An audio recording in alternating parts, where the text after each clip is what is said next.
নারী ধ্বংস হবার 7টি নীরব কারণ। 1. স্বামীর যত্ন না নেওয়া। স্বামীর কথা, অনুভূতি ও প্রয়োজনকে অবহেলা করা দাম্পত্য জীবনে দূরত্ব তৈরি করে।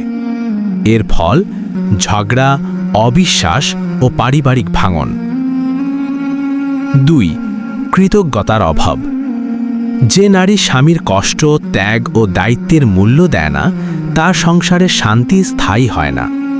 অকৃতজ্ঞতা সম্পর্ককে ধীরে ধীরে বিষাক্ত করে তোলে। 3. অহেতুক অভিযোগ ও কঠোর ব্যবহার। সবসময় দোষ ধরা, তুচ্ছ করা, সম্মান না দেওয়া, এগুলো সমাজে নারীর মর্যাদাকেও ক্ষতিগ্রস্ত করে। 4. আবেগে ভুল সিদ্ধান্ত। রাগ, জেদ ও অহংকারে নেওয়া সিদ্ধান্ত নারীকে নিজেই দুর্বল করে ফেলে আর সংসারকে ঠেলে দেয় অশান্তির দিকে। 5. স্বামীর হক আদায়ে অবহেলা। ইসলামে স্বামীর ন্যায়সঙ্গত হক আদায় করা নারীর জন্য ইবাদত। হাদিসের অর্থ, যদি কোনো নারী স্বামীর অবাধ্য অবস্থায় মারা যায়, তার জন্য জান্নাতের পথ কঠিন হয়ে যায়। তিরমিজি।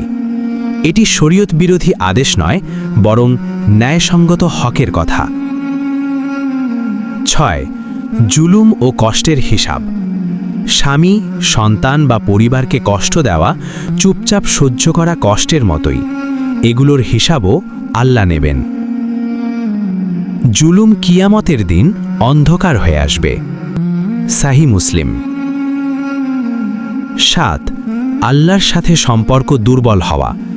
নামাজ, দোয়া ও আত্মশুদ্ধি থেকে দূরে গেলে মন শক্ত হয়, অন্তর অশান্ত হয় আর ভুলকে ভুল মনে হয় না। বাস্তব সত্য, স্বামীর যত্ন মানে দাসত্ব নয়, আর অধিকার চাওয়া মানে অবাধ্যতাও নয়। ইসলাম চায় ভালোবাসা, সম্মান, দায়িত্ব, ভারসাম্য, যেখানে দুজনেই আল্লাহকে ভয় করে চলবে। শেষ কথা, নারী ধ্বংস হয় না শক্তির অভাবে, ধ্বংস হয় দায়িত্ব ভুলে গেলে। দুনিয়ার শান্তি ও আখিরাতের মুক্তি দুটোই লুকিয়ে আছে আল্লাহর বিধান মেনে চলার ভেতর।